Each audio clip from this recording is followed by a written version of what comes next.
Olá a todos, eu sou André Buda Peterman.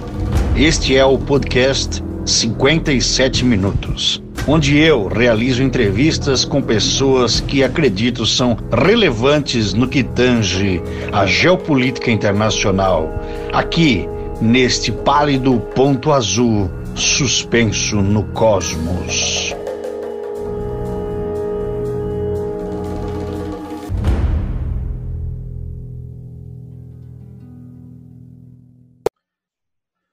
Olá, 57 minutos. Estou aqui hoje com Jefferson Silveira, brusquense, 47 anos, e 3 guerras no currículo, 3 incursões militares. É isso, Jefferson? É isso mesmo. Boa tarde. Boa tarde. Para quem está ouvindo de noite, boa noite. Eu estou gravando esse podcast dia 11 de maio de 2020, às 2 da tarde.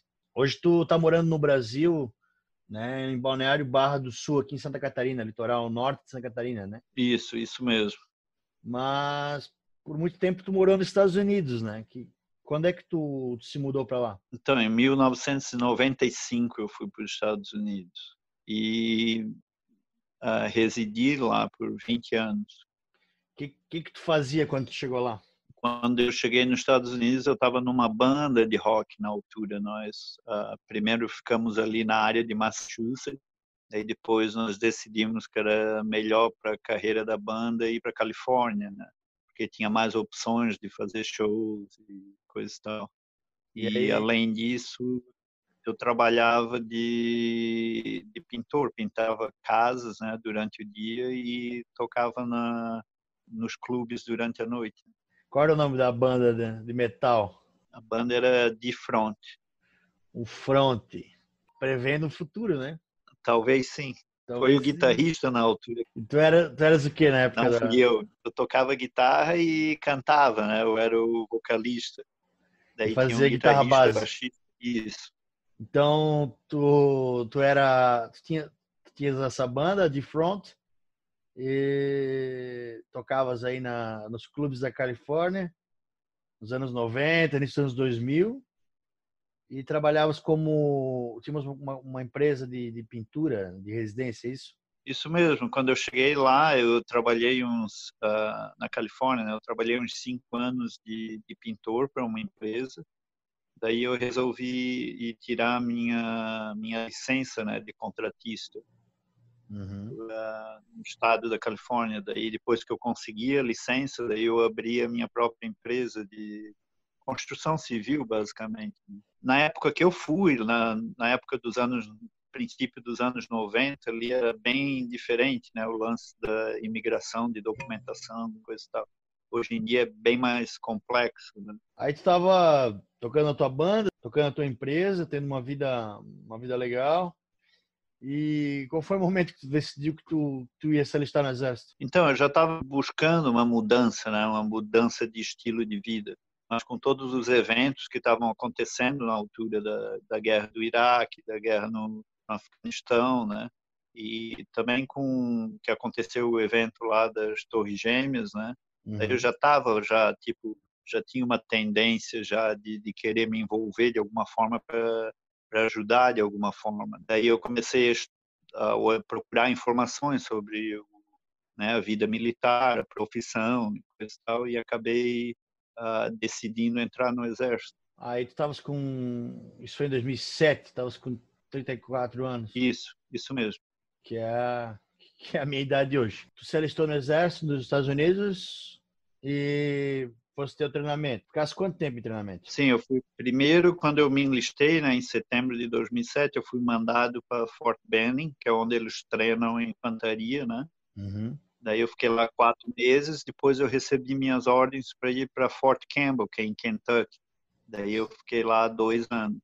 Quando é que tu recebeu a notícia que tu ia ser enviado para o Afeganistão?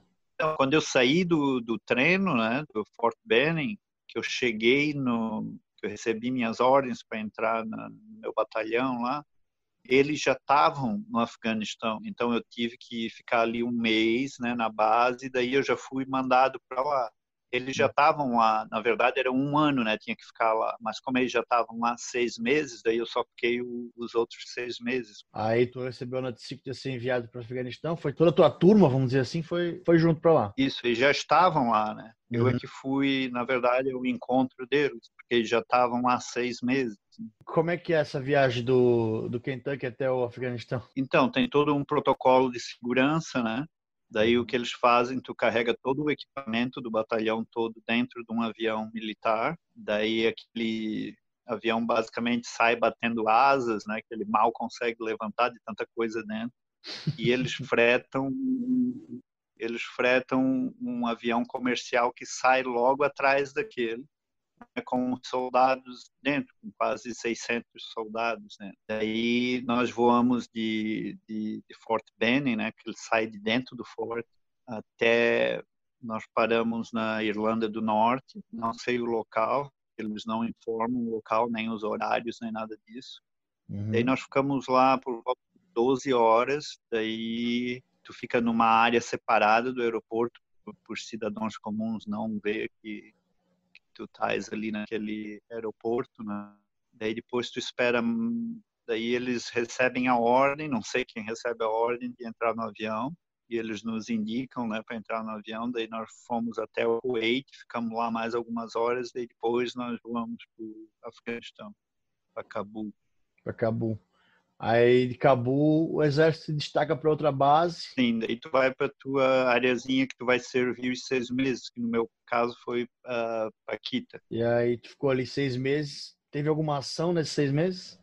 Basicamente nós ficávamos dando guarda na fronteira, né, do Afeganistão para o Paquistão ali, naquela área que nós estávamos, e geralmente os terroristas, né, os insurgentes vinham e atiravam de cima das montanhas na nossa direção para tentar, tipo, na sorte acertar alguma coisa, né?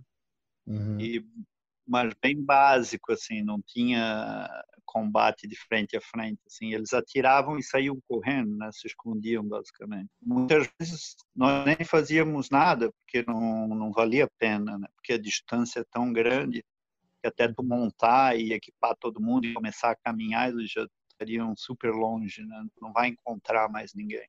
Uhum. Daí geralmente nós chamávamos o suporte aéreo para tirar na posição que nós achávamos que eles estavam. Então era basicamente uma guerra a muita distância. Então, ali a nossa função ali em Patica ali era mais de guardar a região, para eles não regressarem, para eles não dominarem aquele território mais. Nem era tipo uma missão de tipo ficar atacando e ficar indo atrás deles, era mais de tipo, nós tomamos essa região, então vamos manter essa região segura, basicamente isso. E isso continua até no dia de hoje, né? Lá, tipo, as tropas ainda estão americanas no Afeganistão, mas é só para segurar as áreas, né? Porque eles não estão fazendo mais nada, eles não estão indo atrás de ninguém, né? Basicamente. Uhum. E o povo daquela cidade ali ficava em volta ali da base. Sim, são lugares bem remotos, assim, né? São lugares bem desertos, assim, então tem pouca população. E a maioria da população, ou eles criam animais, ou são pessoal que cria só família, assim, é bem fora da cidade, assim, é bem remoto, assim, então não tem muita gente. Tu quase não entra em contato com o povo ali local. Uhum. Tu ficou ali 6 meses, então, mais ou menos nesse marasmo, vamos dizer assim. Aí tu voltou para os Estados Unidos, veio para o Brasil e te deu a ideia de lutar de novo, né? Não, na verdade eu vim para o Brasil, eu fiquei aqui 4 anos, né, e depois voltei para os Estados Unidos. Daí quando eu voltei lá, começaram a sair as notícias sobre a Síria, sobre o Estado Islâmico que estava invadindo a Síria, tinha no noticiário aquele tumulto todo sobre a guerra civil na Síria, e eu ficava assistindo aquilo, né? E com atrocidades que o Estado Islâmico estava cometendo no Iraque e na Síria, daí eu pensei, vou lá tentar ajudar de alguma forma, fazer um trabalho voluntário. Daí eu comecei a procurar informações sobre como ir lá e como ajudar de alguma forma. Foi fácil de achar isso? Não, na verdade não existia na altura, não existia quase informação nenhuma. né? Eu comecei a olhar isso em 2014, assim, quando estava bem difícil as coisas lá. Daí eu fui no Facebook por curiosidade, né? E botei vários temas ali na procura, né? Para ver se eu encontrava pelo menos alguém da Síria para fazer umas perguntas e coisas e tal. Daí encontrei uma página chamada Lions of the Rojava, que era da Lions Síria na of altura. Rojava. Isso, falava da Síria, né, na altura e dos conflitos e coisas e tal. Daí eu mandei uma mensagem para eles, na verdade eu mandei várias, eles nunca respondiam. Daí eu pensei, tá, por aqui não vai vingar. Daí um dia eles responderam, eles disseram, compra tua passagem e manda uma foto da tua passagem. Eu pensei, tá, mas nem me perguntaram nada, nem deram informação nenhuma. Daí eu fui e comprei a passagem só por curiosidade. Uhum. E mandei a foto para eles. Quando eu mandei a foto para eles, eles mandaram mais uma mensagem super curta, dizendo 2 dias antes da tua data de viagem, nós te mandaremos um número de telefone, né?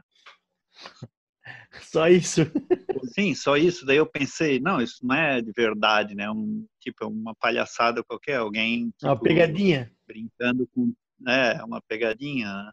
É. Daí eu esperei, só por curiosidade, eu esperei até 2 dias. Aí eles mandaram o número de telefone. Daí eu pensei, cara, eu vou só para ver. Chegando lá, se não for, eu viro a volta e volto, né, cara? E foi o que eu fiz na altura. Aí tu comprou passagem pro Iraque. Isso, para Sulamânia, né, que foi onde eles indicaram que tinha que comprar uma passagem para a cidade de Sulamânia. Ai. Que na altura eu já achei super estranho. Eu pensei, o que Sulamânia tem a ver com a Síria, né? Mas, Tu queria ir pra Síria e os caras falam pra tu comprar uma passagem pro Iraque. sim. Aí tu foi lá e comprou.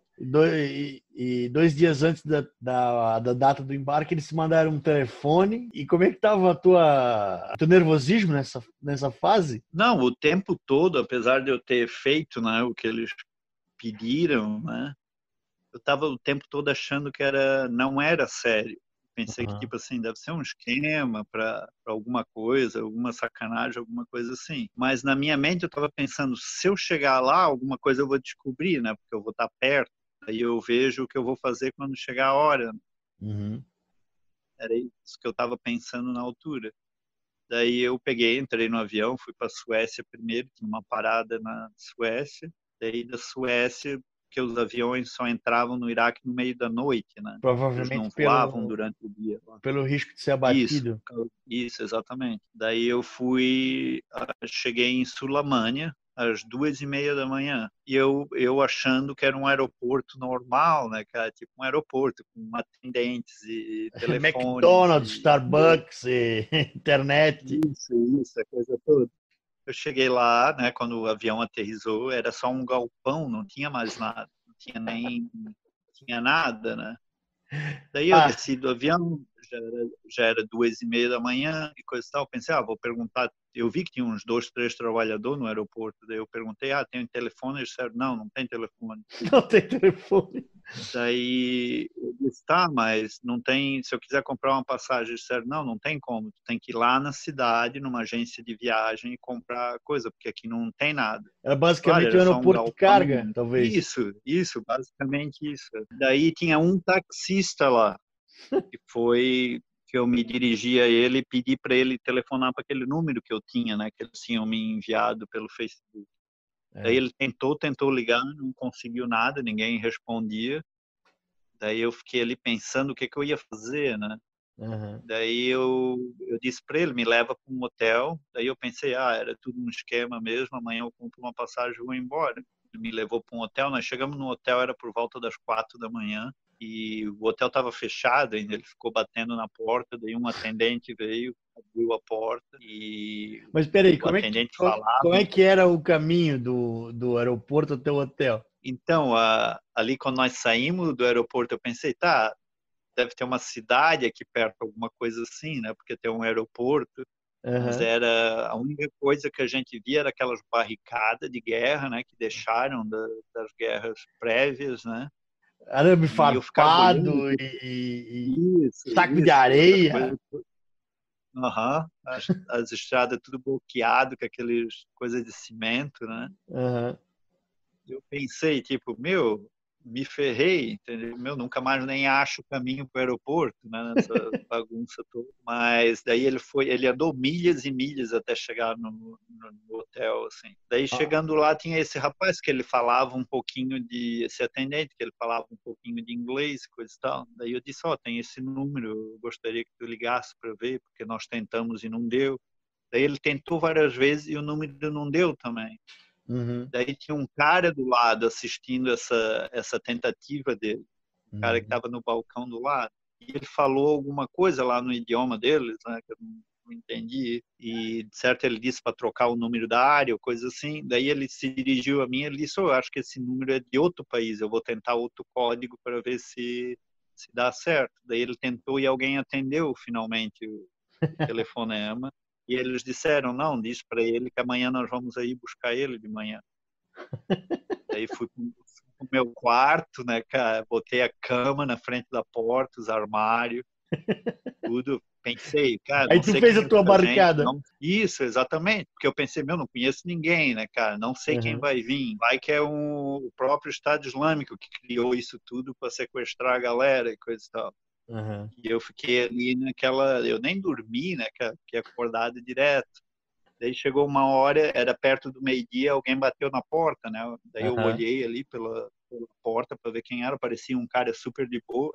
Daí eu abri a porta, era o cara, tipo, o cara que tinha organizado o esquema todo da página e coisa e tal.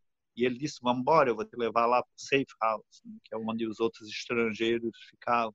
Aí tu foi levado para safe house de carro, a pé, onde é que era isso Sim, aí? nós fomos. Não, nós fomos de carro, né? Daí nós já entramos na parte principal da Sulamânia, que é uma cidade mais ou menos, eu diria, do tamanho de Brusque, talvez. Mas uma cidade Daí ali, normal ou uma cidade castigada pela guerra, assim? não, uma cidadezinha normal, assim. Pacífico, Não, ordeira, não tudo. tinha, tipo, é isso. Não tinha prédios destruídos, nem nada dessas coisas. Assim. Daí, chegando lá no Safe House, só tinha o pessoal que estava voltando da Síria, não tinha ninguém. Eu era o único que estava indo para dentro, na altura ali, naquele primeiro dia que eu cheguei ali. Sim. Daí eles ficavam contando as histórias terríveis, como era desorganizado, como as coisas funcionavam lá e coisa e tal, que Uhum. era super sinistro, né? Para mim que tinha acabado de chegar, ficar ouvindo aquilo tudo, né? Mas Qual era o daí estado nós, que os caras estavam quando estavam voltando da batalha? meu, eu encontrei um australiano que tinha perdido tudo que ele tinha levado de documento e coisa e tal, que ele nem conseguia mais sair do Iraque. Daí eu conheci dois americanos. Meu, ele tava tudo estourado, as botas dele cheias de buraco de bala, É. tudo arrebentado. Nem roupa eles tinham, eles não tinham nada. Tipo, parecia que eles tinham saído debaixo da ponte de algum lugar. Super encorajadora a visão deles, né?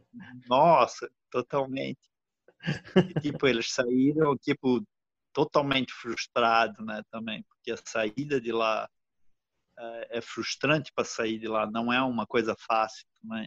Aí tu passou a noite nessa casa, nessa safe house, e depois como é que eles se levaram para Síria Não, nós daí? ficamos ali 2 dias, nós ficamos nesse safe house, não tinha comida, não tinha nada nessa casa. É. Era só tipo, era só tipo um ponto de tu chegar e eles te transportar para outro lugar. Mas às vezes por não ter transporte, tu ficava ali alguns dias esperando sem nada. Não podia nem sair de dentro da casa, né, na verdade. É Daí eu porque fiquei tu ali era uns dois, um, três. tu tens o rosto de uma pessoa que não é dali, né? Isso, exatamente. 2, 3 dias depois, eles levaram nós para a montanha, né, para fazer a tentativa de cruzar a fronteira para a Síria, porque como a Síria é um país em guerra, Uhum, eles fecham todas as fronteiras e se torna ilegal entrar e sair do país, né? uhum, Daí o que acontece? Tu tem exército dos dois lados protegendo a fronteira, né? Do lado da Síria, tu tem o exército da Síria, que é do ditador, né? E uhum. do outro lado do Iraque, tu tem o exército do Iraque, que na altura ali, na área que eu estava, era o Peshmerga, eles protegem a fronteira para ninguém passar, nem de um lado, nem do outro. Daí, na verdade, a tua passada para entrar dentro da Síria é totalmente ilegal, né? Está todo mundo esperando para te dar um tiro, basicamente. Porque quem tenta passar a fronteira, geralmente, ou são os terroristas, né? Uhum. Ou alguém que está vendendo alguma coisa ilegal, alguma treta, né? Porque Coisa boa não é, né? não, coisa boa não é para cruzar a fronteira de um país em guerra, né? Tu já estava viajando aí faz uma semana e nada de contato com a família, né? Não, tu não tem contato com ninguém, né, cara? Nem com família, nem com ninguém. É. Primeira coisa, quando tu chega lá, eles pedem para te desligar o teu celular, coisa e tal. E aí, como é que foi cruzar a fronteira em guerra, cara? Então, tinha ali dentro do carro, né, dentro de uma caminhonete normal, tinha 35 caras junto comigo. Porra, quanta Todo gente! mundo, todo mundo esmagado, cara, totalmente esmagado dentro daquilo. Daí eles saem no meio da noite e a ideia é, quando chegassem perto, entre aspas, né, mais perto da fronteira, eles desligam as luzes dos carros e eles saem da estrada e eles começam a passar por dentro das terras, né, tipo subir montanha, descer montanha. Pensa, um lugar cheio de buracos, cheio de pedra, né, cara? Aí, Meu muitas Deus. vezes tu tem que descer, é todo mundo super quieto, né, cara? Tudo desligado, as luzes, tudo. Ninguém conversa a viagem toda, né? Daí chega num ponto, eles param o carro, daí tu começa a ir a pé, aí tu anda 1 hora até chegar na beira do rio Tigres, né, na verdade, no Tigers. Uhum. Daí ali já tem soldados, tu já vê as luzes de longe dos soldados, né? Tanto do Peshmerga, que é do Iraque, como do outro lado, né? Tem gente ali. Sim. Daí tu tem que passar escondido pelos matinhos, assim, né? Até chegar na beira do rio. Chegando na beira do rio, num ponto específico, tem dois caras lá esperando com um barquinho daqueles de ar, sabe, né? Aqueles Um bote botes de ar. inflável. Isso, um bote inflável. Daí tu carrega aquela galera toda com equipamento e coisa tal em cima daquele barquinho e tu passa aquele rio enorme na correnteza, cara, para chegar do outro lado do rio. Cara, Caramba. chega todo mundo molhado, é um frio de morrer, cara. Fica tudo molhado, tudo, porque o barco fica afundando, né, cara, Uhum. naquele barco ali, não é para botar aquela quantidade de gente em cima, né, cara? Daí tu Só chega do melhora. outro lado, não, tu chega do outro lado, daí tu pensa, não, pelo menos aqui nós chegamos, né? É. Não, ainda tem 4 horas de caminhada, cara. Vai caminhando até tu chegar num carro que tem um cara esperando por ti. Isso tudo é feito totalmente legalmente e pagando essa gente toda para te atravessar esses lugares todos, Do para tu teu chegar bolso, tu até vai ali. pagando. Não, a organização paga, né? Uhum. Mas, tipo, eles pagam com uma condição, que é tipo assim, se tu for pego nesse percurso, o problema é teu, entendeu? Eles não vão, eles correm. Uhum. Daí tu tem que lidar com as autoridades, né? Que no caso, os que foram pregos, né? Eles ficam na prisão no Iraque até um dos consulados ir lá e tentar ajudar eles para tirar eles da cadeia, né? Alguém dessa tua Basicamente. turma aí foi pega? Na volta foi uma galera na volta. Ah, Inclu, inclusive o outro brasileiro, né, que foi lá, o Luiz, ele foi preso na volta, eu acho que ele ficou 35 dias na cadeia no Iraque, em algum lugar. ah. Daí o Itamaraty foi lá e soltou ele. E aí tu vai caminhando 4 horas, tu chega no acampamento Não, dos Lions. tu chega num carro, daí eles pegam e te transportam até a base do IEPG, né, que é o nome do grupo, da milícia. YPG, né? Isso mesmo. Que aí esses são os Lions de Rojava, no caso. Isso, exatamente. Os Leões de Rojava, que é um exército paramilitar que tenta libertar o povo curdo da Síria, é isso? Exatamente isso aí. É. Tá. Eles são os caras que não tinham nada a ver com a guerra civil da Síria, Uhum. eles não tinham nada a ver com nada, mas eles foram os únicos que resolveram, por compaixão, né, e Uhum. ajudar de alguma forma. Sim. Então, eles começaram a primeiro lugar que eles foram, na verdade, eles nem foram para a Síria, eles foram para a montanha do Shingal, no Iraque, que é onde o Estado Islâmico estava matando mais gente, né? Eles foram para lá e começaram a lutar lá, ajudar o povo de lá. Daí, quando eles viram que deu certo, que eles conseguiram tirar o Estado Islâmico dali, daí eles foram se expandindo para outras áreas. E o grupo obviamente, foi ficando maior, né? Porque o pessoal da região, que já estava com raiva do Estado Islâmico, foram se unindo ao grupo, né? E daí foi ficando um grupo enorme. Enorme, entre aspas, né? Porque, tipo, quando eu cheguei lá, no começo de 2015, eles diziam que eles eram 30 mil, e não era, na verdade era 10 mil.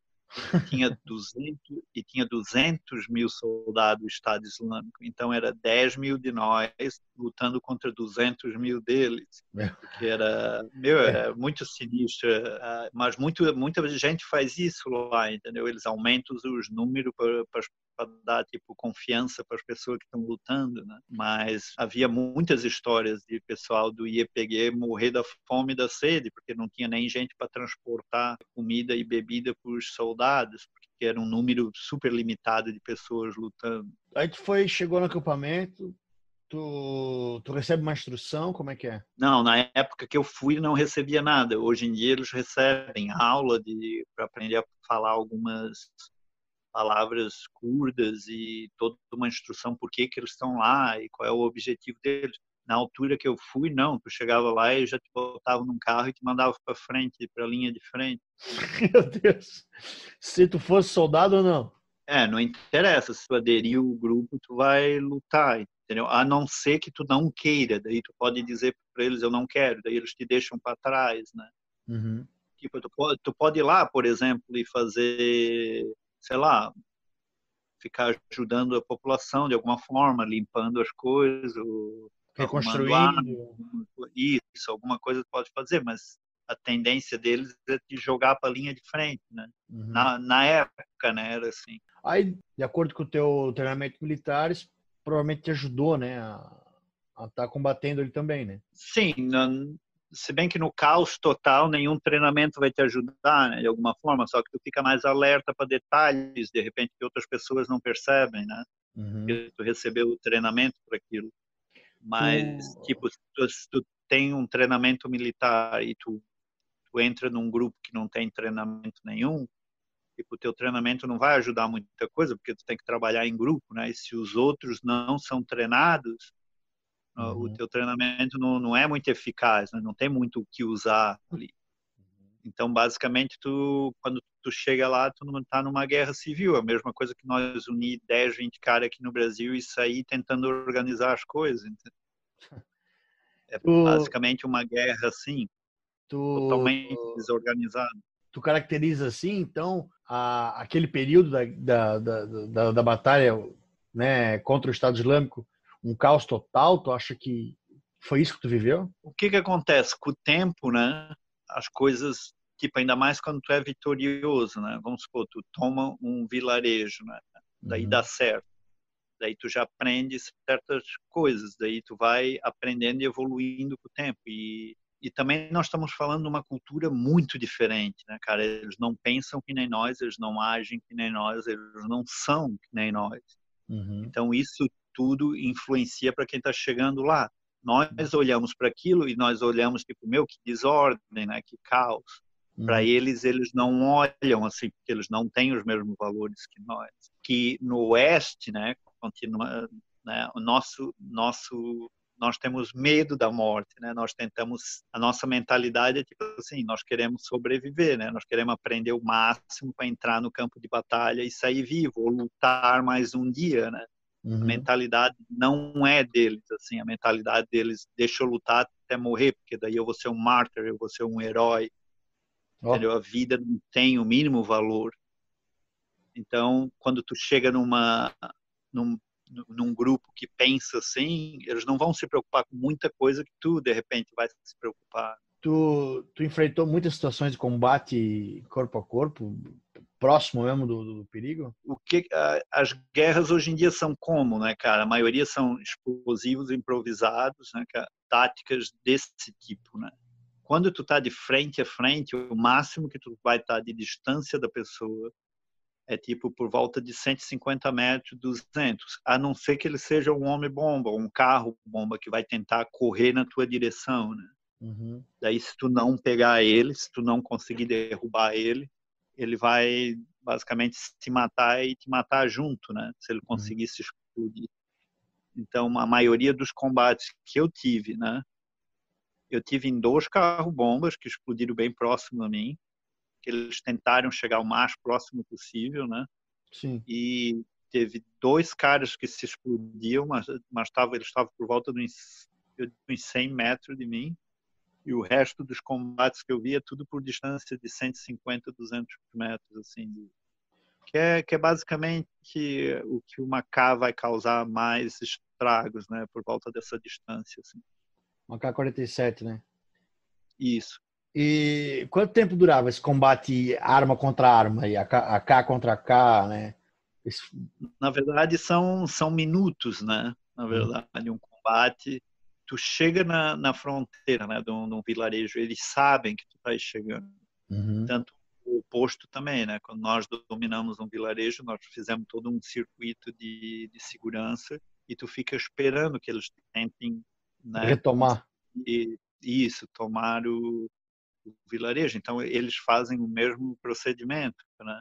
Então, tu chega ali, tu estaciona basicamente ao redor do vilarejo e tu fica ali, por exemplo, um dia, 2, até que tu recebe a ordem de invadir, né?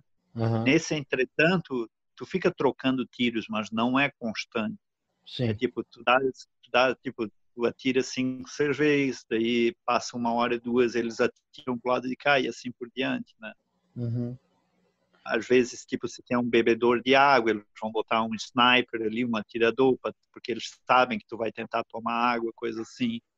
Daí é mais ou menos essas táticas, assim, de guerra. Né? E a situação de carro-bomba correndo na tua direção? Como é que tu para um Geralmente, carro-bomba? tu não consegue, né, na maioria das vezes. Tipo, esse episódio que eu tava no segundo carro-bomba, né, eu estava em cima, nós tínhamos acabado de invadir esse vilarejo.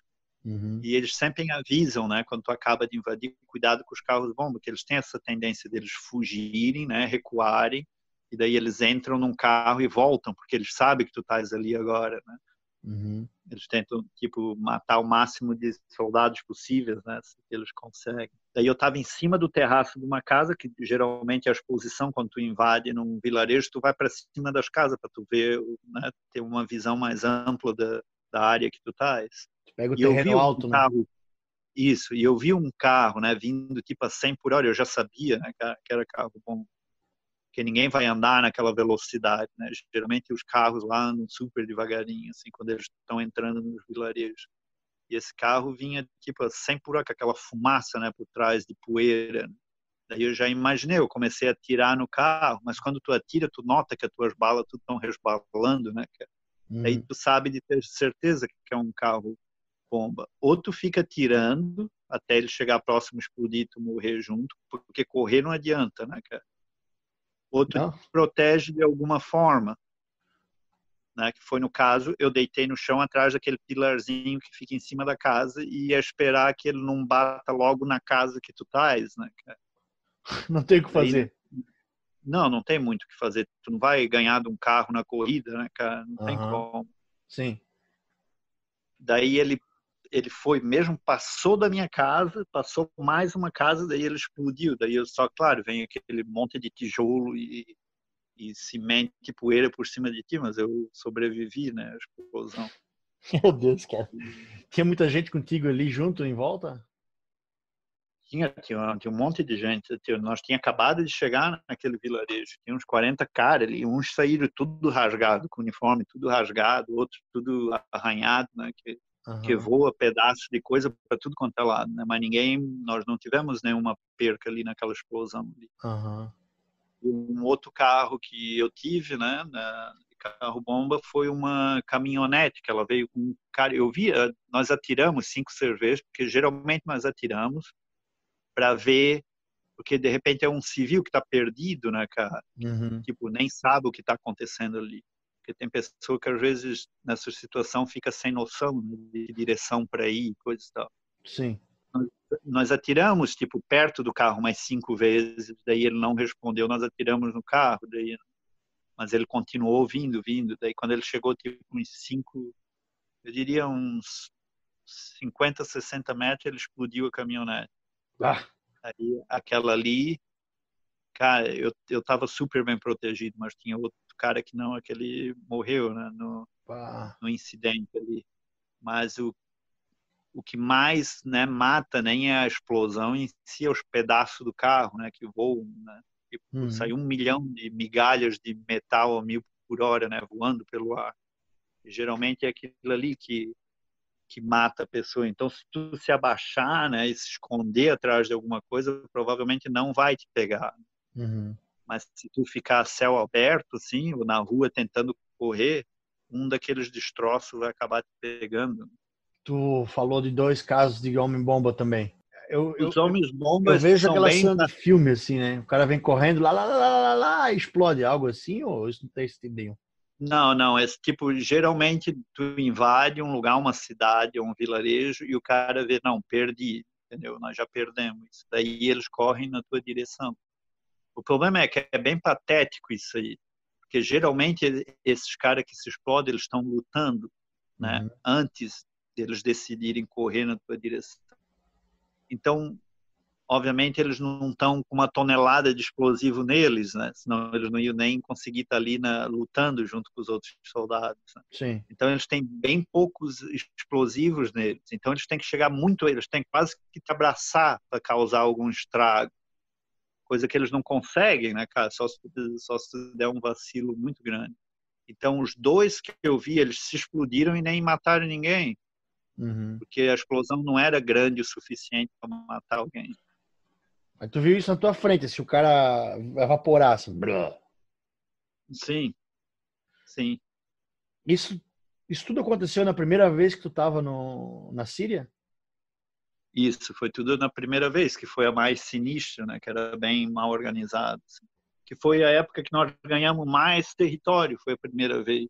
Que Uhum. nós saía de um vilarejo, nós já ia para outro. Nós saía de um vilarejo, já ia para outro. Nós ia tentando, né, empurrar eles para fora. Na verdade, nós estávamos no norte, tentando empurrar o Estado Islâmico para o sul. Uhum. Porque no norte era onde tinha mais curdos, né? Mais da população curda. Daí o Sim. interesse do curdo era tipo assim, não, vamos tentar, se nós conseguir salvar alguém, vamos salvar os curdos então, né? Porque Uhum. obviamente eles não tinham nem força para tentar ajudar todo mundo, né? Certo. Daí eles foram ajudar a região que tinha mais do povo deles, né? Que também ficava mais fácil, né? Comunicação e tudo mais. Uhum. Aí tu ficou 6 meses nessa batalha, vamos dizer assim. Não, na primeira vez eu fiquei 4 meses. 4 meses. E era 4 meses intensos, assim, de tomar território e ficar lá Sim, fazendo cerco. sim, foi 4 meses assim seguidos de ficar se movendo assim, né, para um lado para o outro, às vezes para trás, às vezes para frente. Uhum. Nós também recuamos algumas vezes também. Perdesse muito amigo aí nessa fase? Perdi muita gente, cara, muita gente se perdeu ali ah, por motivos de falta de organização, cara, por motivos de falta de instrução.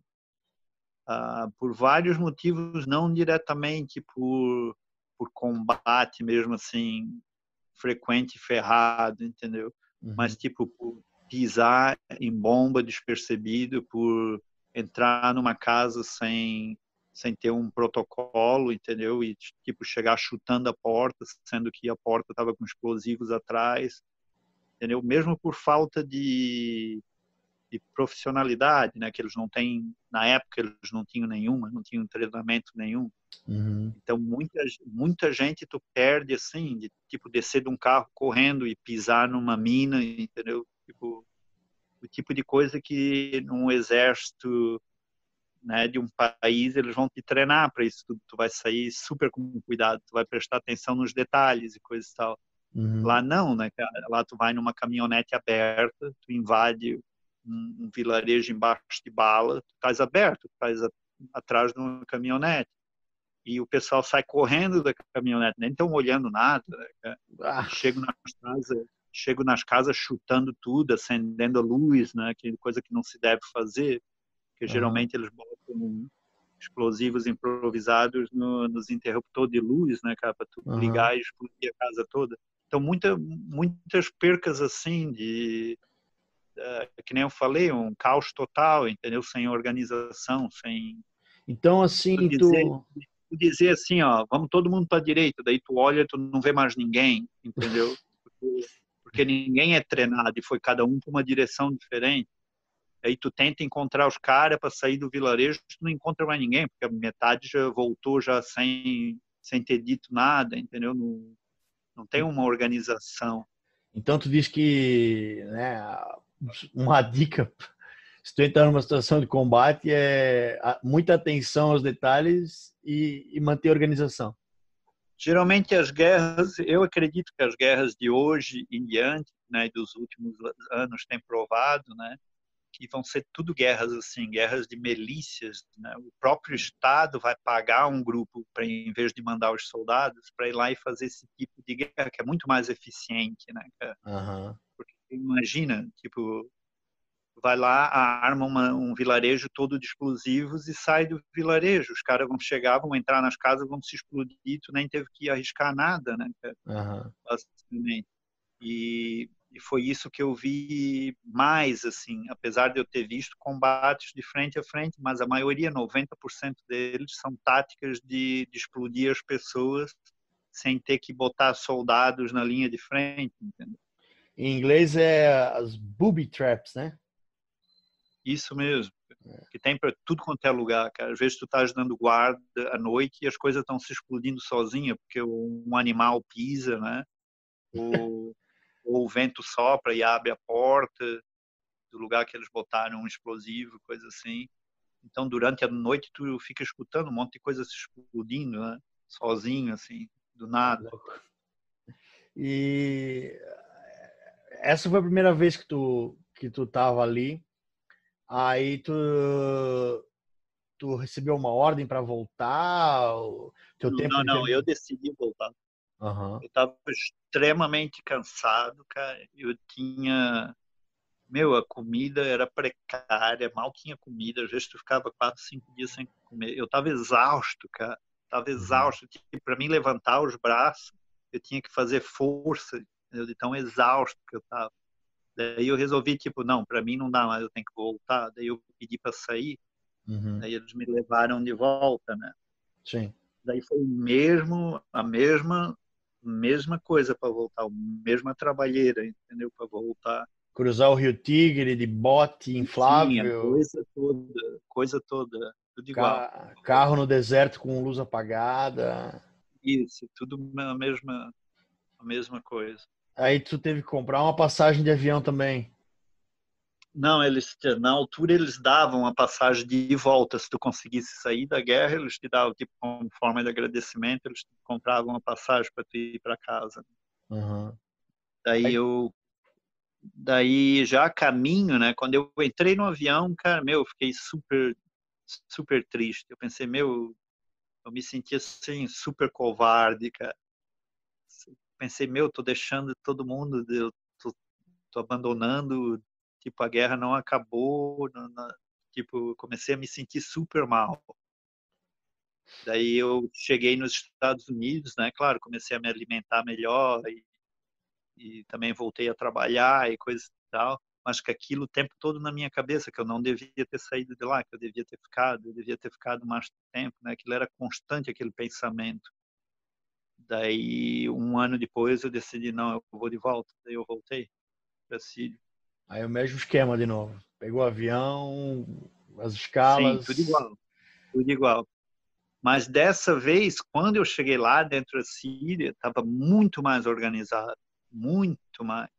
Eles tinham já pessoas entregando comida, eles tinham, tipo, parecia que eles tinham o dobro de soldados, assim. Todo lugar que nós ia tinha um monte de soldados e a região que eles tinham tomado, eles já tinham, tipo, super protegido elas, o povo estava ajudando. Tipo, não era Uhum. aquela bagunça da primeira vez, né? Que era aquela primeira aquele primeiro empurrão, assim, né? Já estava bem organizado.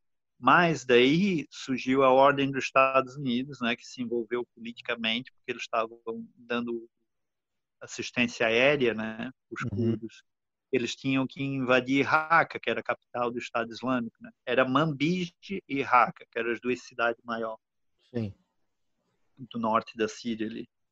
Daí começou tudo de novo, né, cara? Mas daí eu só peguei o comecinho de Raqqa, eu não entrei dentro de Raqqa, eu fiquei só nos vilarejos ao redor, assim, combatendo.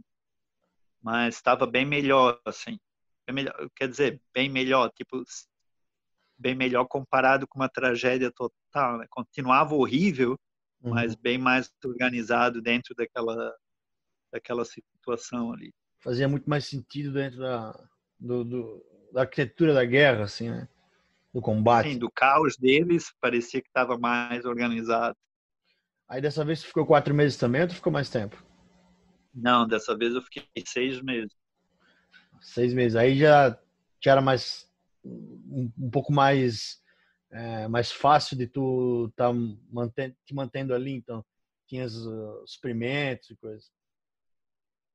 Não, é tipo assim, deixa eu explicar uma coisa. Tipo assim, na guerra, se tu comer uma vez por dia uma lata de sardinha, tu já está bem servido, entendeu? Super bem servido, é tipo um banquete.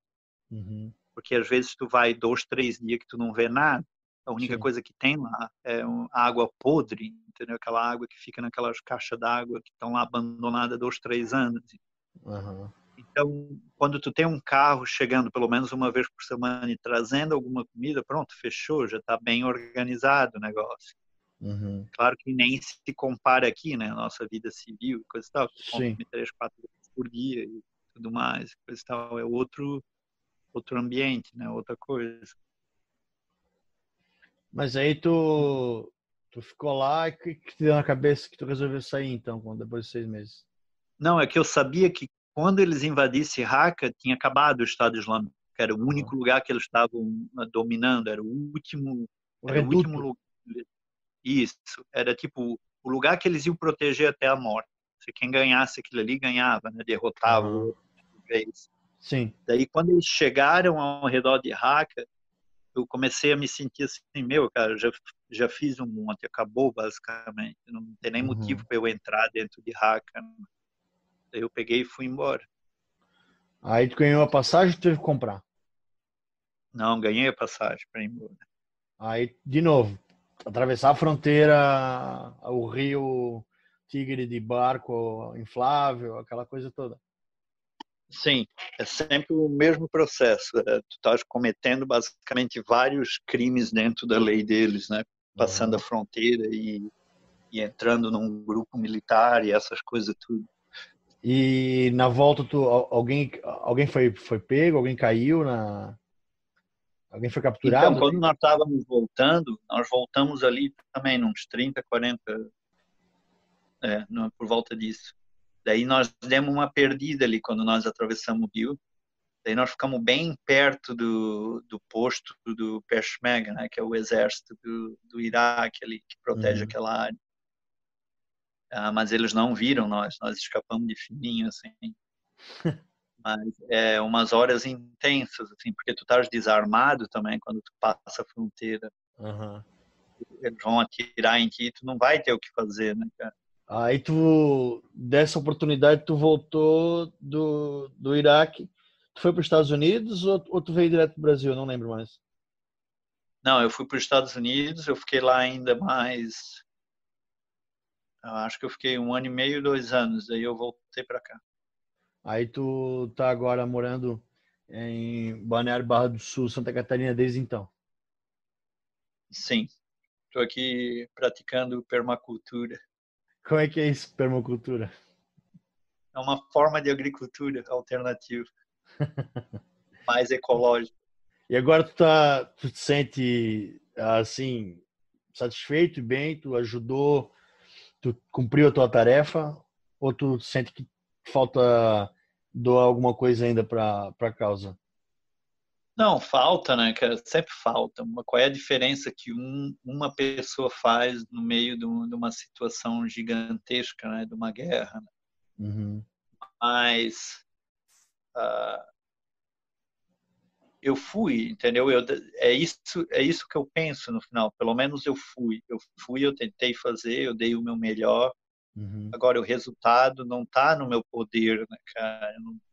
Tipo, não tem como eu dizer, eu fui lá e tudo ficou melhor, ou eu fui lá e fiz o suficiente para todo mundo, entendeu? Não existe isso aí, não tem como isso aí acontecer, né, cara? É Uhum. tipo milhares de pessoas fazendo um pouquinho de nada e melhorando a situação só um pouquinho, né? Uhum. É uma guerra política, é uma guerra armada, né? Isso é uma guerra que não tem muita diplomacia, que são vários países e interesses envolvidos diferentes, né? E Sim. tem todo esse lado diabólico da humanidade, né, cara? De um querer mais que o outro e, e essa falta de consideração pela vida humana, né, cara? É tipo, Compreendo. se eu tenho poder, eu tenho grana, que se dane o resto.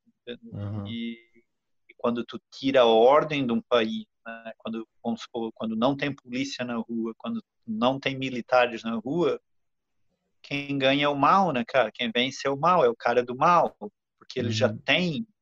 ele já tem aquela tendência de fazer o mal, né? Então, Uhum. quando a ordem se desfaz num país, o mal predomina, né? Daí, Certo. quando tu vai ajudar uma situação dessa, ou quando tu tenta ajudar, que já está nesse patamar de violência, né, cara, e de destruição, é um processo super lento. Tem que, Uhum. basicamente, começar do zero, tudo de novo, entendeu? Como se tu fosse reconstruir a civilização novamente, Sim. né? Em todas as áreas. Tem que começar a criar uma segurança para o cara ir plantar, o cara ir criar os animais, para as crianças ir para a escola de novo, para ter Uhum. um processo de impostos, para ter dinheiro para fazer as coisas. Imagina, tem que começar do zero, porque não tem nada disso mais, foi tudo destruído, né? Certo. Então, qual a diferença que uma pessoa faz numa coisa dessa? É, Entendeu? É bem mínima, entendi. mas mas é melhor do que se ninguém foi, se ninguém ajudar, né? Uhum.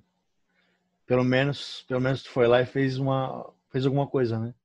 Isso é dessa forma que eu vejo, né? Uhum. Agora, se é o Cara, suficiente. Se eu for o acho, suficiente, provavelmente não, né, cara? Nunca é o suficiente. eu acho que tu fez cara, tu fez muito, tu fez, né? Tu colocou o teu bem mais valioso, que é a tua vida, né, na frente para tentar ajudar, né? Então, assim, numa situação que era um povo extremamente oprimido por uma tirania, né?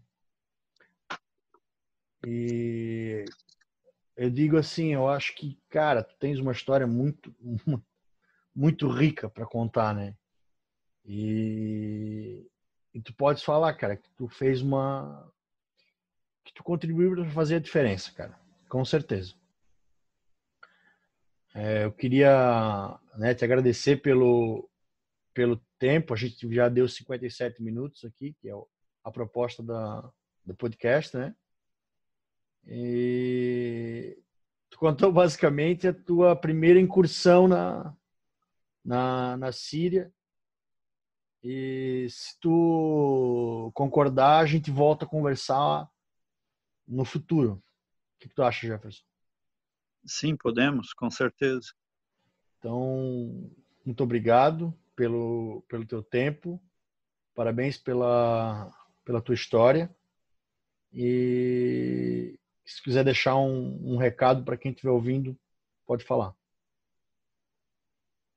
Então, né, tem muitas pessoas que dizem que guerra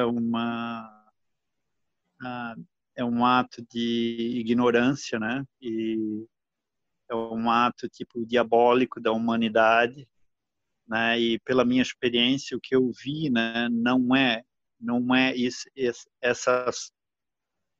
essa forma de olhar a coisa não é a forma correta, né?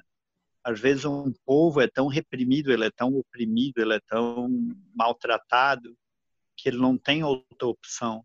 Não resta mais nada. É tipo, ou eu vou morrer, sim, né? Ou viver, sim, por centenas de anos, porque meus filhos vão nascer nessa situação e meus netos também, ou ele toma uma atitude radical, que é pegar uma arma e se defender, né? Então, a violência nem sempre é do mal. Às vezes, a violência é do bem também. Né? É uma forma de tu te libertar de uma coisa que tu não vai conseguir de boa, nem conversando, nem pagando, nem nada, né? Então, eu vejo muitas pessoas, até quando me entrevistam, que eles têm já quando eles vêm, né, eles já vêm com essa mentalidade que tipo a guerra é uma coisa negativa, é uma coisa que só faz mal, é uma coisa que mata as pessoas e coisa e tal. E eles se esquecem de olhar o outro lado, né? Que é o lado que está libertando, que está salvando, que está dando esperança de um futuro melhor, né? Em situações que não tem mais o que fazer, é a única opção que resta. Cara, profundo e com certeza uma visão bem fora da curva. Obrigado. E este foi os 57 Minutos com André Buda Peterman. Mais um podcast que orbita a podosfera do Berrocast. Não, eu ficava tentando marcar tipo as casas e coisa e tal, pensando assim, qualquer coisa eu volto correndo, alguma coisa assim, né, pro aeroporto. Mas ele andou milhas e milhas e milhas, né, para chegar num Na hotel. cidade, no hotel. Daí nós chegamos no hotel, o hotel estava fechado, porque eu acho que já era quase 3:30 da manhã. Daí ele ficou batendo na porta, até um cara foi lá atender. Daí eu pedi para esse cara ligar pro número. Daí ele ficou ligando e nada, o número não dava nada, né? Daí eu pensei, Aham. não, era uma sacanagem, tipo, era uma brincadeira. Tipo, fudeu, amanhã eu vou numa agência de viagem, compro passagem e volto. Aham. Daí tinha um cara assistindo esse guri ficar tentando ligar pro número. Daí ele Sim. falou alguma coisa, né, no idioma deles lá. Eu acho que ele disse que era tipo para trocar o código de área ou alguma coisa assim. Daí ele Ah, olhou para mim, e ele disse: "Eu acho que esse número não é desse país aqui, eu vou tentar esse outro número". Daí ele tentou, eu não sei qual foi o número que ele ligou, o lugar. Daí ele ligou e deu, alguém atendeu do outro lado e eles disseram: "Não, amanhã aí nós vamos aí buscar ele".